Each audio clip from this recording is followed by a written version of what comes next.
Assalamualaikum warahmatullahi wabarakatuh. Di video kali ini kita akan menunjukkan materi dari bab 2. Ya, di bab 2 kemarin kita sudah mempelajari materi sampai bab 1. Sekarang kita lanjut ke bab 2. Bab 2 ini tentang fungsi limit dan kekontinuan. Jadi bab 2 ya. Tentang fungsi limit dan kekontinuan. Ya, jadi kita bahas yang pertama itu tentang peubah dan fungsi. Bahas tentang peubah dan fungsi. Nah, ini peubah dan fungsi.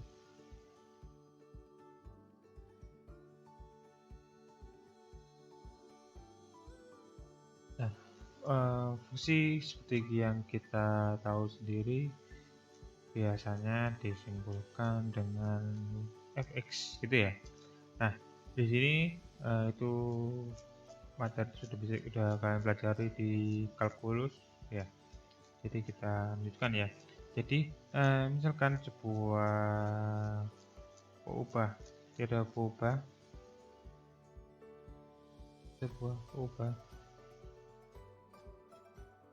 z itu dinamakan suatu peubah bebas. Ini dinamakan jadi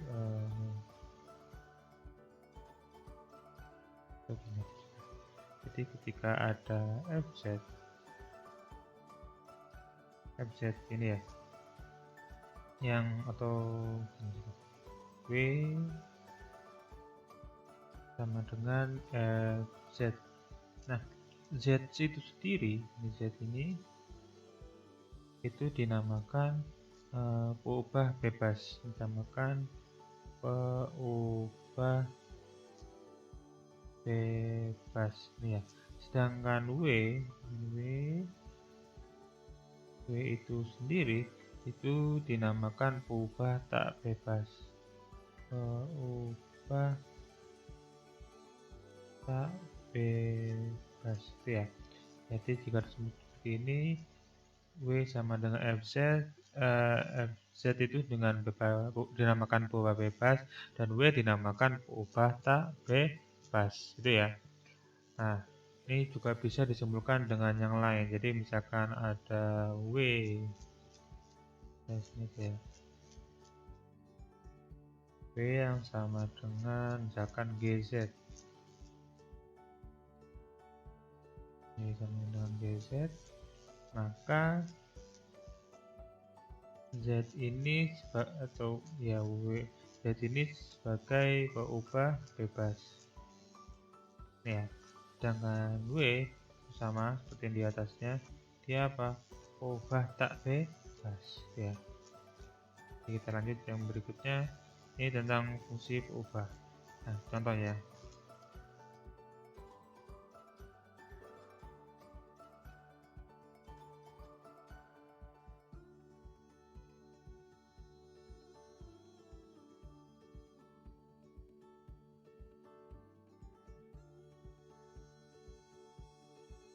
misalkan ada fz, yang pertama misalkan ada fz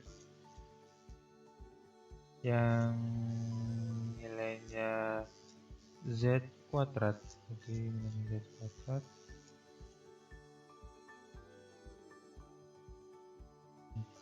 lalu misalkan z nya sama dengan 2i ya, berarti nilai dari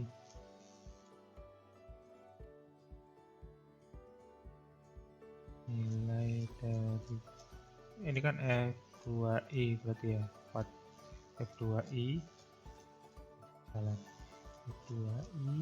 itu sama dengan berarti 2i kuadrat ini ya. 2i kuadrat, berarti nilainya ini sama dengan, berarti ini kan berapa? 2 kuadrat ya, 2 kuadrat kurang turun. Ini berarti 2 kuadrat i kuadrat ini kan ya, 2i kuadrat. Nah, jadi di sini ini berarti kan 4, i kuadrat kan negatif 1, berarti nilainya sama dengan negatif 4 itu ya, dan lain sebagainya. Tekan lagi nomor 2, fx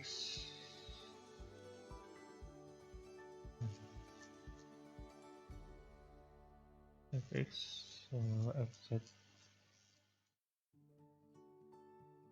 fz sama dengan z, dimana z nya itu sama dengan a, maka fa nilainya pasti sama dengan a, itu ya, mudah ya.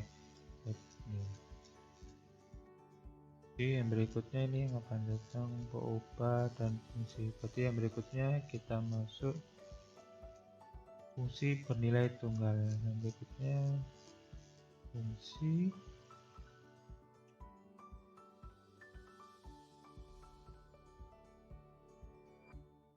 bernilai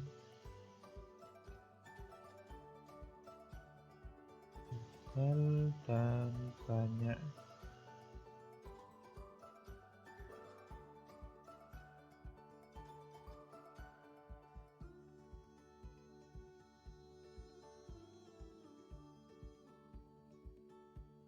Nah, nih. Di sini kita akan tetap mengaitkan seperti yang sebelumnya, mengaitkan dengan nilai W, kaitkan untuk setiap dari nilai Z. Nah, W itu suatu fungsi bernilai tunggal dari Z. Ya, jadi kita bisa mengatakan bahwa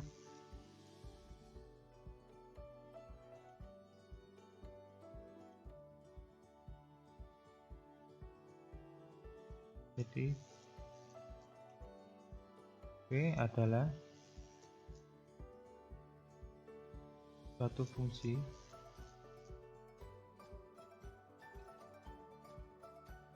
bernilai tunggal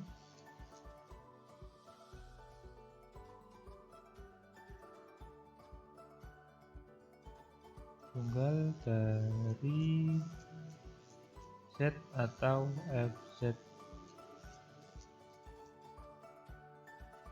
Ya, ini dari nilai tunggal dari Z atau fz bernilai tunggal.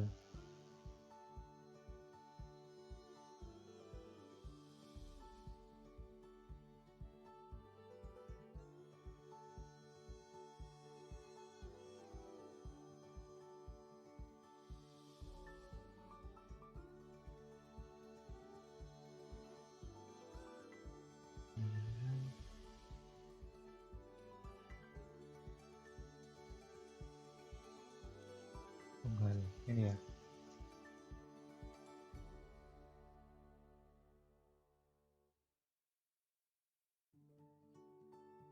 W adalah suatu fungsi bernilai tunggal dari Z, fz bernilai tunggal. Jadi Z-nya ini yang nilai tunggal, maka W-nya juga bernilai tunggal.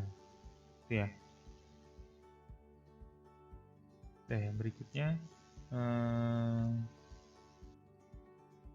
kita contoh ya.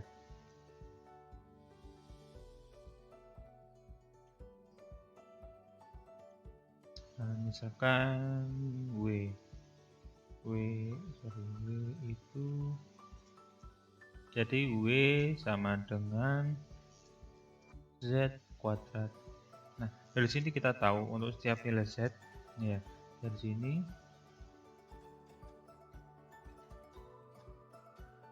setiap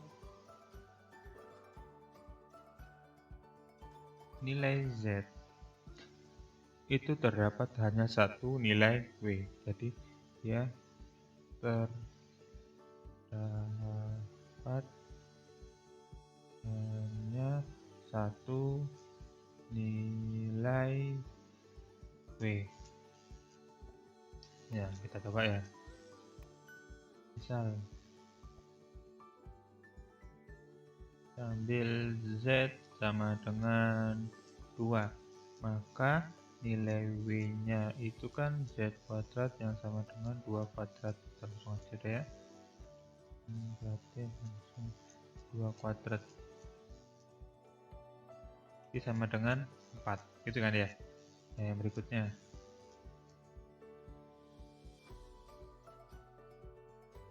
misalkan kita ambil Z sama dengan negatif 2, berarti di sini nilai W-nya adalah negatif 2 yang sama dengan 4. Jadi satu Z ini kan dia tidak punya nilai W yang lebih dari 2, itu ya, cuma satu. Walaupun di sini 2 dan min 2 punya nilai W yang sama, itu kan tidak ada pengaruhnya ya. Jadi hanya kita melihat bahwa setiap W itu hanya bernilai tunggal di Z. Nah ini ya. Jadi dapat kita dari sini W yang sama dengan Fz, berarti yang sama dengan Z kuadrat, adalah suatu fungsi bernilai tunggal. Adalah suatu fungsi bernilai tunggal di mana? Di Z. Ya. Yang berikutnya,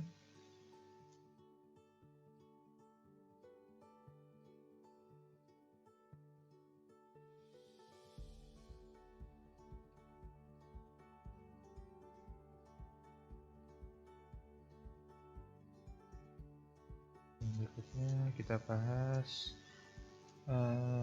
tentang W lagi. Jadi ini kan yang tunggal. Berikutnya kita bahas tentang W yang lebih atau banyak itu ya. Jadi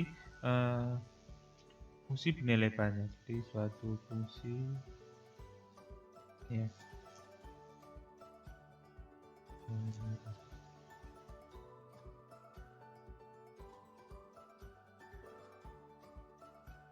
Jadi fungsi bernilai banyak gitu ya.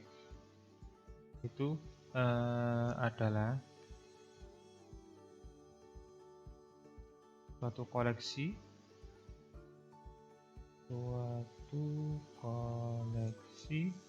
dari fungsi yang bernilai tunggal.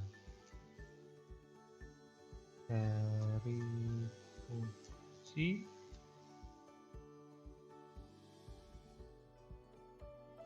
nilai tunggal ini ya, yang mana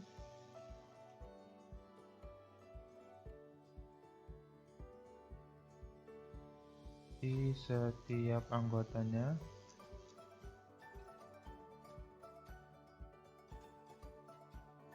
dinamakan suatu cabang dari fungsi. Dinamakan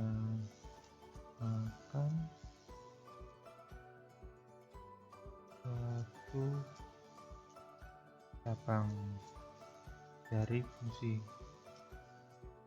Dari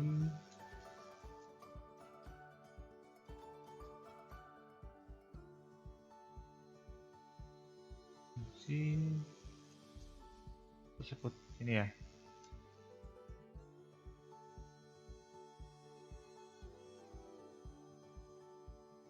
Nah, lalu yang berikutnya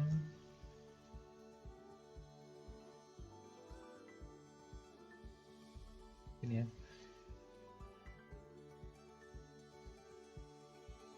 Jadi, cabang utama dari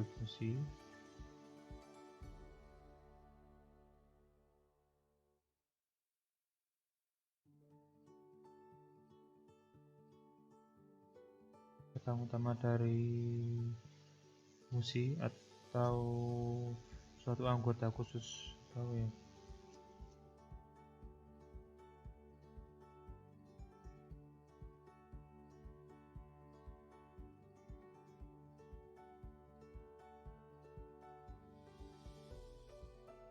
itu dia bernilai banyak,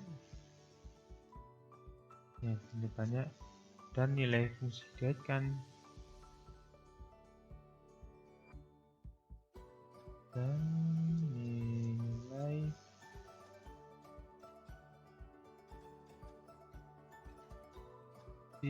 yang kurang turun ya. Aduh.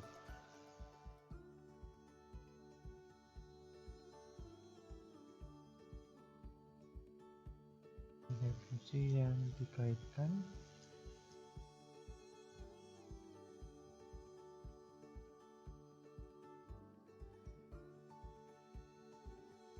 dengan cabang ini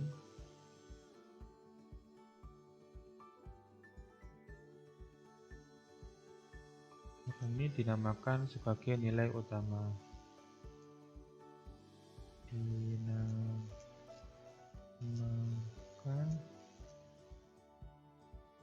sebagai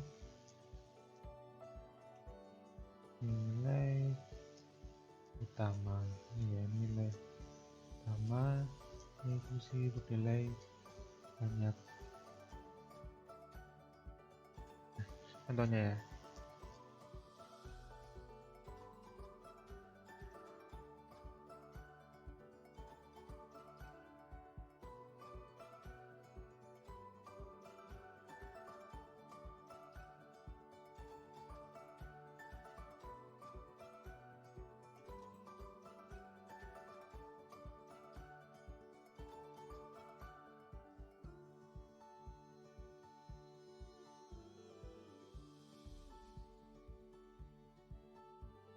V sama dengan Z pangkat setengah. Nah, ini maka setiap nilai Z ini terdapat dua nilai W, itu kan ya. Berarti dinamakan dia sebagai fungsi banyak. Kita buat ya contoh misalnya. Misal kita ambil Z sama dengan 4. Maka W itu kan 4 pangkat setengah. Ini nilainya apa? Plus minus 2 ya. Berarti nilainya bisa 2 atau negatif 2. Ini saya ambil yang gampang-gampang saja ya. Misalkan Z sama dengan 9. Maka nilai W itu adalah apa? Plus minus 3. Oh 9 plus minus 3. Nah, dari sini bisa kita simpulkan bahwa ya berarti kalau tadi di sini contohnya sebagai nilai tunggal, jadi kalau ini dia W yang sama dengan MZ yang sama dengan Z setengah, pangkat setengah ini sebagai fungsi yang bernilai banyak adalah fungsi bernilai banyak ini ya dari Z.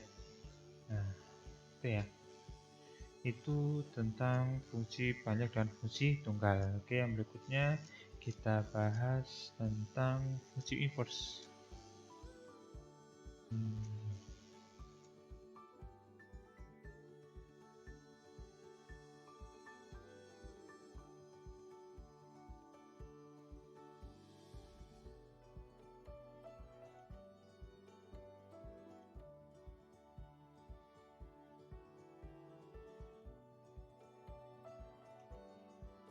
Jadi misalkan sampai tadi jika ada W sama dengan FZ ini, maka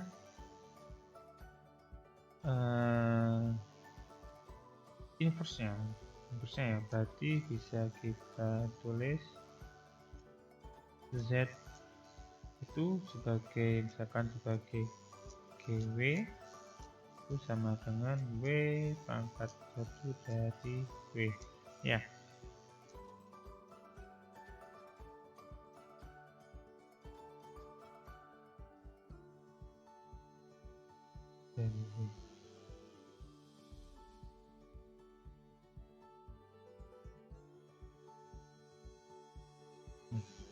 Lalu F pangkat negatif 1 ini bisa kita baca dengan apa? Inverse ya. Dan ini F pangkat min 1 ini dinamakan fungsi inverse ya. Dinamakan fungsi inverse ya, yang berkaitan dengan F.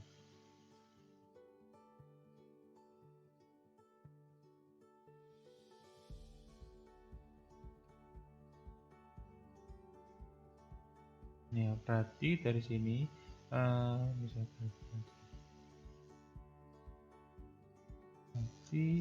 misalkan W yang sama dengan Z, maka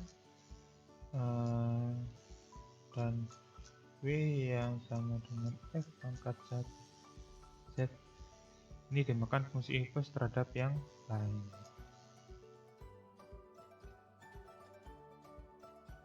Adalah inverse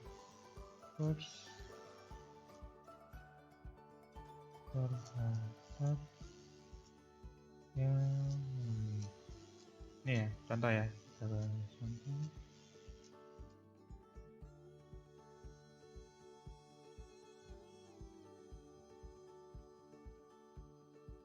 Jadi misalkan Z atau jenis ya.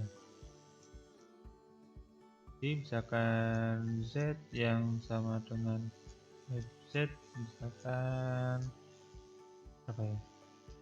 Z kuadrat ditambah 1 ya. Oh sorry, kok Z ini W ini harusnya. Berarti di sini ya, W sama dengan kan Z kuadrat ditambah 1. Jadi untuk mencari nilai inverse-nya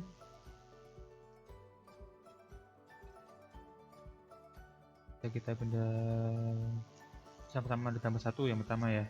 Oh sorry, dikurangin 1, berarti W negatif 1 sama dengan Z kuadrat. Untuk menghilangkan Z berarti sama-sama di akar.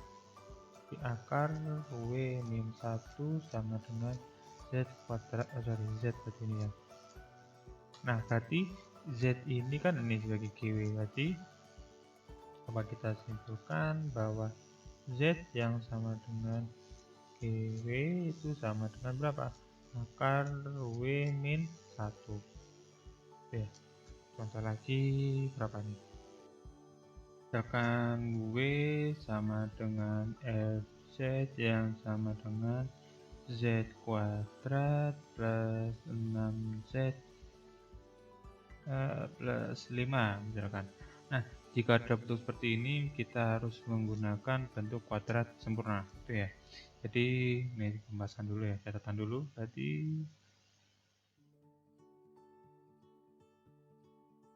bahkan bentuk umumnya kan AX kuadrat plus BX plus C sama dengan, kita anggap sama dengan Y misalkan.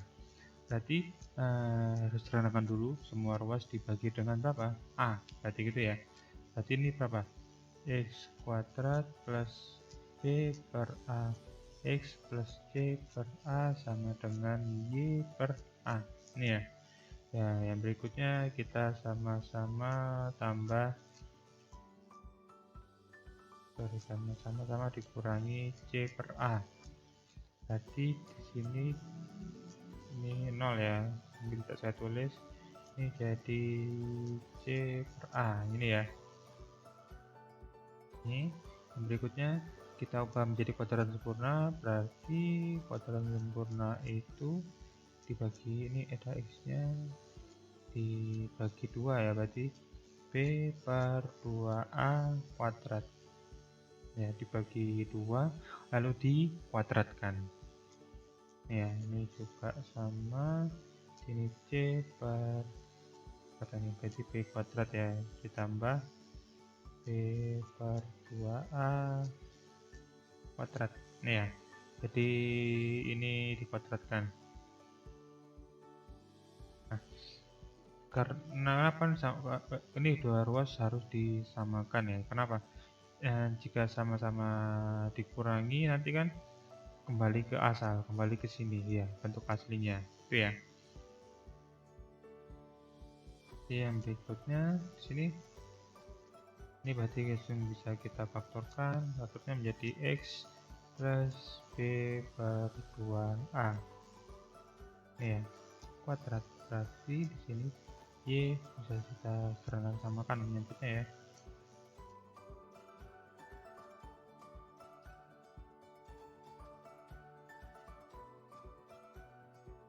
Berarti di sini berapa nih tadi, jadikan 4a berarti ini ya. Ini kan y min c plus b kuadrat ini per 4a, berarti karena 4 ini 4a kuadrat ya. Berarti di sini bisa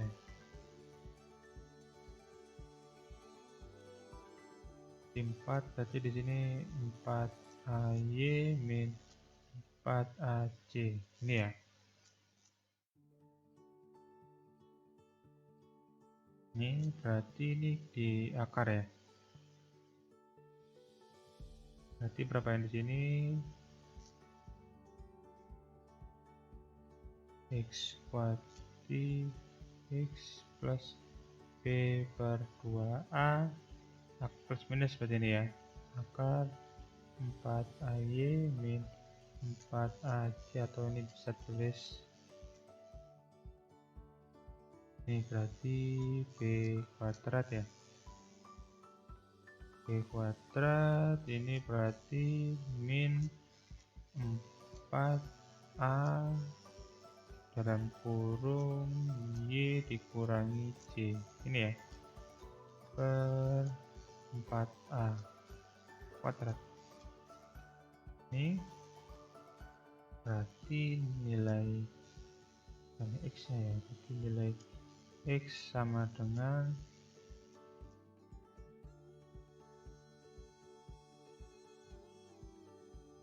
ini berarti negatif b per 2a 4a kuadrat, ini bisa di akar ya, berarti plus minus ini berarti akar di atas doa, di atasnya saja min 4ay min c ya, per berapa ini berarti 2a ini ya.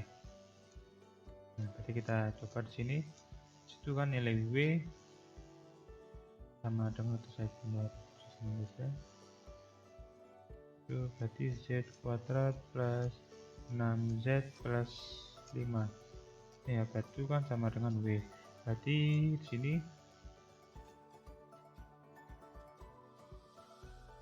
z kuadrat plus 6z sama dengan w min 6 ini ya.